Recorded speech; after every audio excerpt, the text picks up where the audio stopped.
चोपड़ा रुद्रप्रयाग। आज पुनः आव्यूहों के व्युत्क्रम के संबंध में कुछ क्वेश्चन बना करके हमारे सामने दिखाने जा रहा हूँ। देखना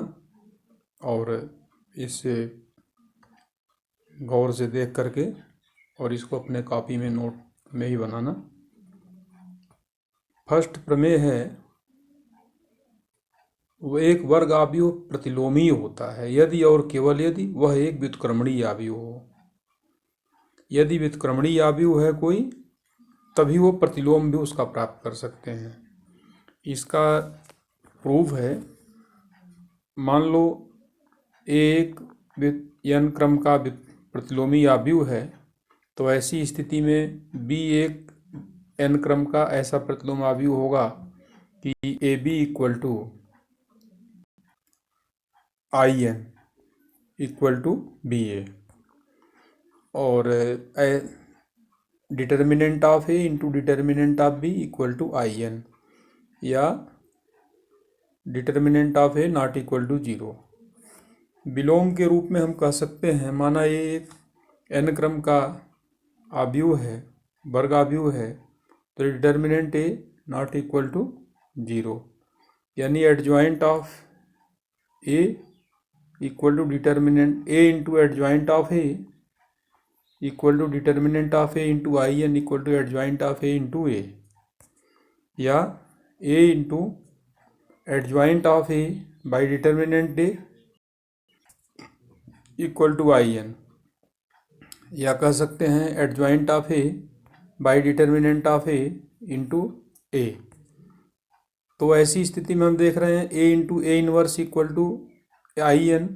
या A इनवर्स A, तो यहाँ पर A इनवर्स का वैल्यू जो आ रहा है A इक्वल टू है adjoint of A by determinant of A। तो ये महत्वपूर्ण फार्मूला होता है, A inverse equal to adjoint of A by determinant of A, determinant of A not equal to 0 होना चाहिए। अगला प्रमेय है, यदि A और B एक ही क्रम के दो व्युत्क्रमणीय आव्यूह हैं, तो AB inverse equal to B inverse A inverse. इसका प्रूफ है, यदि A और B एक व्युत्क्रमणीय आव्यूह हैं, determinant of A not equal to 0, B not equal to 0, तो ऐसी स्थिति में determinant of A into determinant of B not equal to 0 या determinant of AB not equal to 0, तो AB एक व्युत्क्रमणीय आव्यूह होगा। तो AB व्युत्क्रमणीय आव्यूह है, तो AB into B inverse A inverse equal to AB और साहचर्य ला लगा दो, तो AB B into B inverse equal into A inverse या A into I equal to A inverse या A inverse equal to I, यानी B inverse A inverse into AB equal to B inverse A into B, और फिर यहाँ पे भी वही चीज़ A inverse A equal to I, तो B inverse I into B या B inverse B equal to I,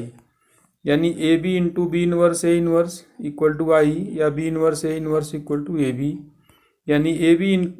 inverse equal to B inverse A inverse हमें प्राप्त होता है। अगला है एग्जाम्पल, यदि A इक्वल टू 3 1 माइनस 1 2, तो सिद्ध करो A square minus 5A plus 7I equal to 0। यहाँ पे A का वैल्यू दिया है 3 1 माइनस 1 2, A स्क्वायर निकालेंगे तो A square equal to A into A, या 3 1 into minus 1 2 into 3 1 into minus 1 2, और मल्टीप्लाई करोगे तो 3 इंटू 3 1 माइनस 1, 3 इंटू 1 1 इंटू 2, और यहाँ 1 minus 1 into 3 plus 2 into minus 1 का इससे 1 से कर दो प्लस 2 इंटू 2, तो ये प्राप्त होता है तुम्हारा 9 minus 1 3 plus 2 minus 3 plus 2 minus 1 plus 4, यानी 8 5 माइनस 5 3, और 5A निकालोगे तो 5 इंटू 3 1 माइनस 1 2, या 5 into 3 5 into 1 5 into minus 1 5 into 2, यानी 15 5 माइनस 5 10, और 7I इक्वल टू 7 इंटू 1 0 0 1 या 7 0 0 7, और यहाँ मान निकालोगे तो A square minus 5A plus 7I, तो A स्क्वायर हो गया 8 5 5 माइनस 5 1 माइनस 13 5 माइनस 5 10 प्लस 7007 और सरल कर दोगे तो ये तुम्हारा 0000 और इस तरह से राइट हैंड साइड प्रूफ हो जाता है RHS। अगला है, यदि a एक वर्ग आव्यूह इस प्रकार है कि a² = a, तो i + a का होल क्यूब -7a बराबर होगा। दिया है विकल्प a,